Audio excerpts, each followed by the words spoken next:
Assalamualaikum warahmatullahi wabarakatuh. Alhamdulillah wassalatu wassalamu ala Rasulillah wa ala alihi wa sahbihi wa man wala. Allahumma salli wa sallim ala sayyidina Muhammad wa ala alihi wa sahbihi wa man tabi'ahum bi ihsanin ila yaumiddin, amma ba'd. Muslimin dan muslimat, tuan-tuan dan puan-puan rahimani wa rahimakumullah, syukur kepada Allah. Pagi ini kita dapat menyambung kembali tadabbur 20 minit, yang mana kita telah selesai 22 surah-surah pendek, surah-surah lazim. Namun ke-22 surah tersebut belum menyelesaikan juzuk yang ke-30. InsyaAllah nanti kita akan sambung kembali, habiskan surah-surah dalam juzuk yang ke-30. Kita selang-selangkan dengan cerita-cerita. Jadi di antara cerita yang kita nak gali daripada surah-surah Al-Quran, kita akan cerita, ada satu cerita di dalam suratul Al-Qasas. Al-Qasas maksudnya adalah kisah. Daripada nama surah tu nampak macam banyak cerita. Cerita siapakah? Kita akan bincang sebentar lagi. Baik, pengenalan bagi suratul Qasas. Surah ini kalau kita buka Al-Quran, dia berada pada surah yang ke-28. Surah ini adalah surah Makkiyatun, iaitu surah yang Allah turunkan sebelum Nabi SAW berhijrah ke Madinatul Munawwarah. Okay. Ayat dia ada 88 ayat. Tapi jangan bimbang, walaupun nampak macam banyak 88 ni, tapi disebabkan ia berbentuk cerita, maka kita akan membincangkan mungkin satu pagi ada 3 atau 4 ayat, insya-Allah. Okey, surah Al-Qasas dia berada selepas surah An-Namli, iaitu surah semut, surah yang ke-27. Surah semut, surah apa? Ini nanti kita akan belajar insya-Allah selepas kita selesai surah An-Nur. Habis surah Qasas, kita belajar surah An-Nur. Surah An-Nur adalah surah yang banyak membentangkan tentang jenayah syariah. So kita akan bincang nanti. Tapi sebelum kita belajar hukum hakam, kita ambil dulu manfaat daripada cerita-cerita yang ada di dalam Al-Quran. Jadi An-Namlu ni sebenarnya adalah surah Sulaiman. Jadi siapa-siapa nak tahu kisah Nabi Sulaiman, dia kena analisis keseluruhan suratul Namli. Selepas daripada surah Al-Qasas, kita akan jumpa surah Al-Ankabut, surah laba-laba. Surah laba-laba ni, ia banyak menceritakan tentang ujian fitnah dalam kehidupan. InsyaAllah nanti kita akan pelajari dia. Okay, surah Al-Qasas, dia berada pada posisi juzuk yang ke-20. Jadi, kita akan fokus juzuk yang ke-20. Juzuk 20 ni, tuan-tuan dan puan-puan, dia terdiri daripada 3 surah. Surah An-Naml, tapi tak ke semua ayat. Sebahagiannya duduk dalam juzuk 19. Tapi suratul Qasas, keseluruhan ayat itu berada pada juzuk yang ke-20, dan sedikit sebahagian daripada surah Al-Ankabut, dia berada pada juzuk yang ke-20. Tapi Al-Ankabut sebahagiannya berada pada juzuk yang ke-21. Okey, jumlah muka surat semua sekali ada 12 halaman. Nak cari awal surah Al-Qasas, kena buka muka surat 385. Dia separuh daripada suratul Namli tu, ada ayat hujung-hujung suratul Namli, di bawah tu akan jumpa permulaan bagi suratul Qasas. Baik, kenapa surah ni dinamakan Al-Qasas? Al-Qasas tu maksud dia apa? Kisah. Adakah kisah itu kisah ramai orang, ataupun kisah itu kisah bagi seorang, tapi seorang itu ada banyak kisah. So yang mana satu?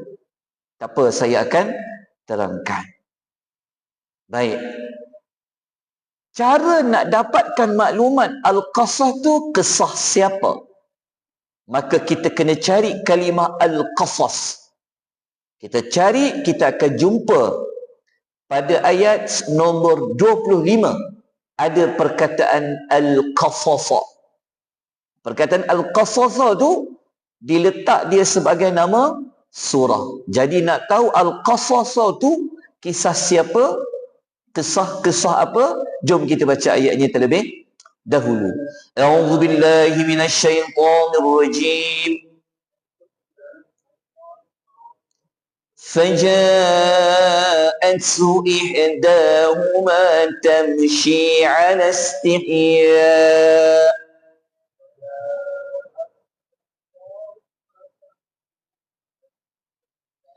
قالت إن أبي يدعوك ليجزيك أجر ما سقيت لنا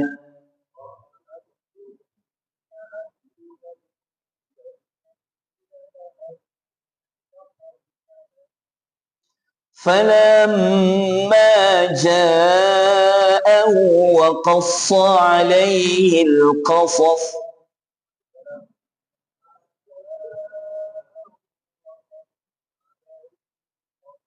قال لا تخف نجوت من القوم الظالمين.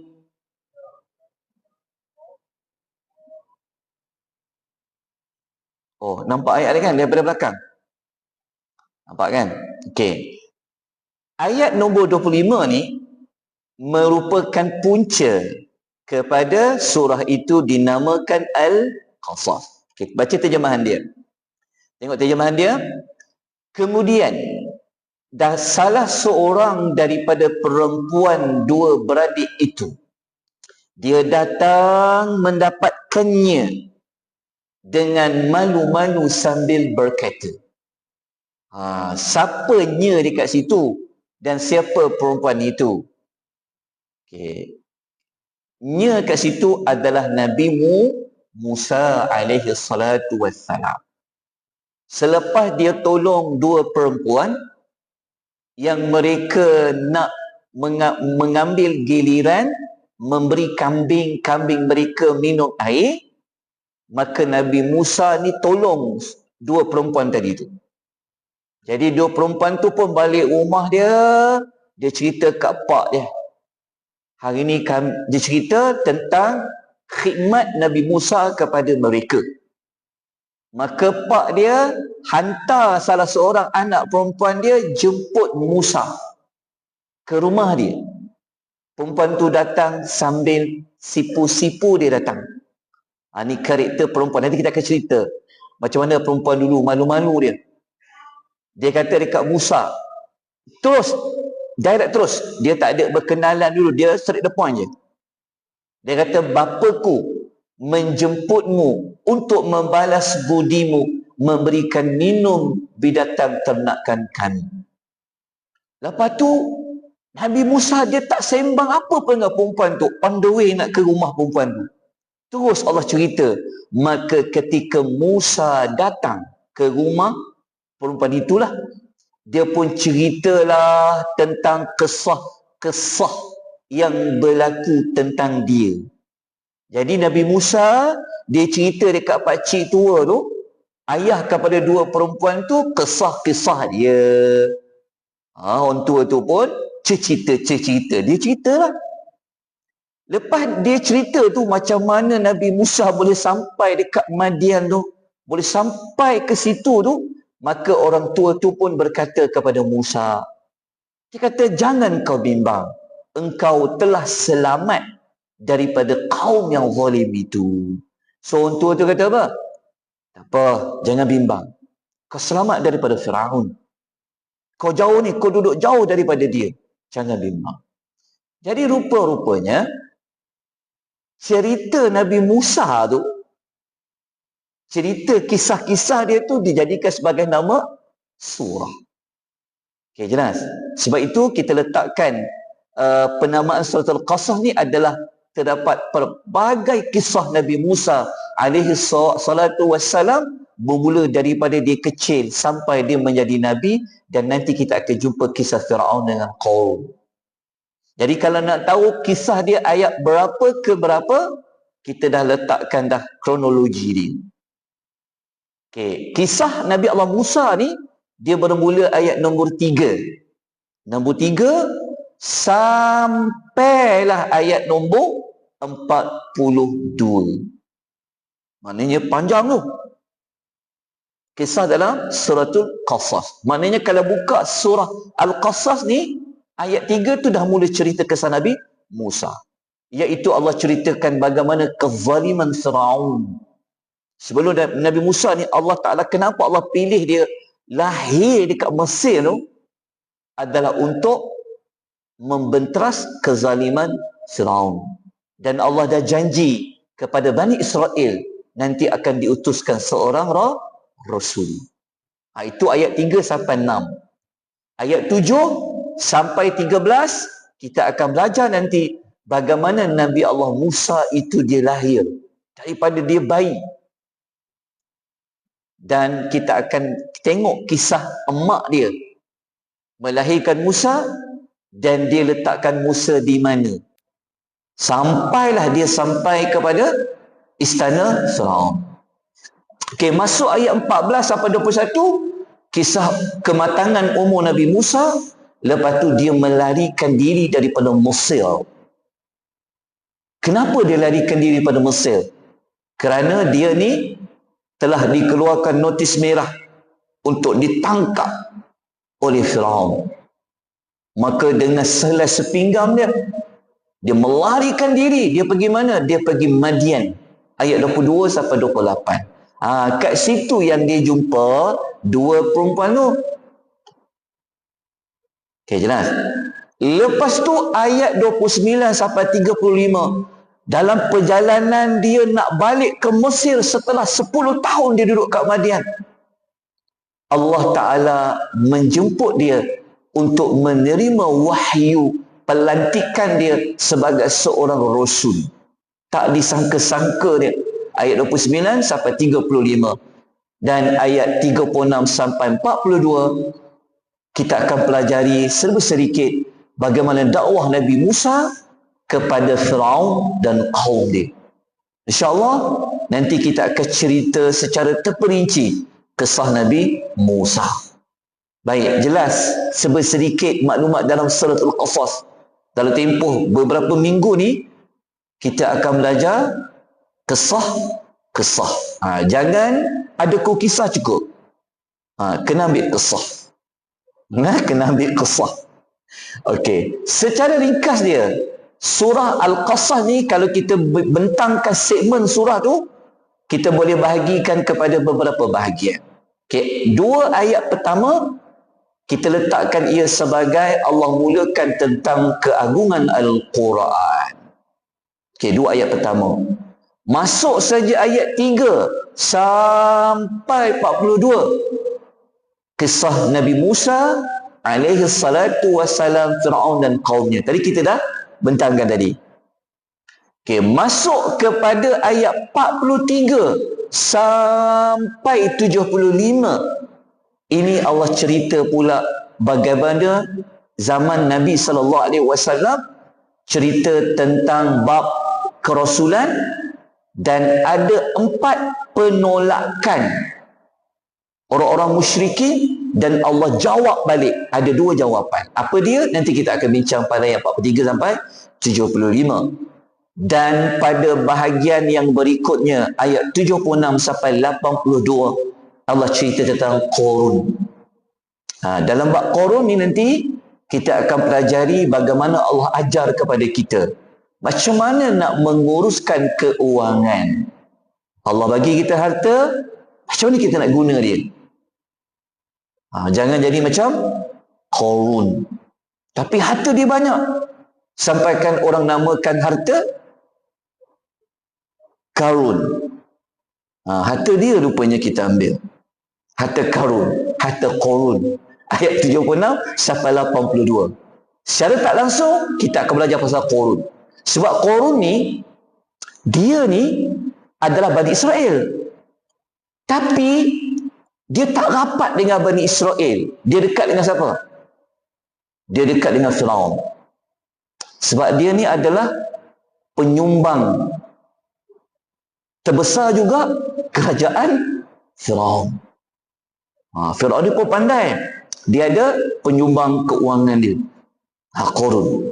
Dan penutup suratul Qasas, kita akan ambil ayat 83 sampai 88.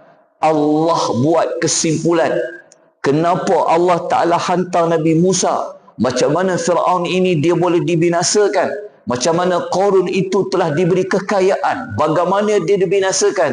Maka Allah letakkan di hujung itu, kita letakkan kesimpulan Allah Subhanahu wa Ta'ala adalah sebagai pemutus hukum.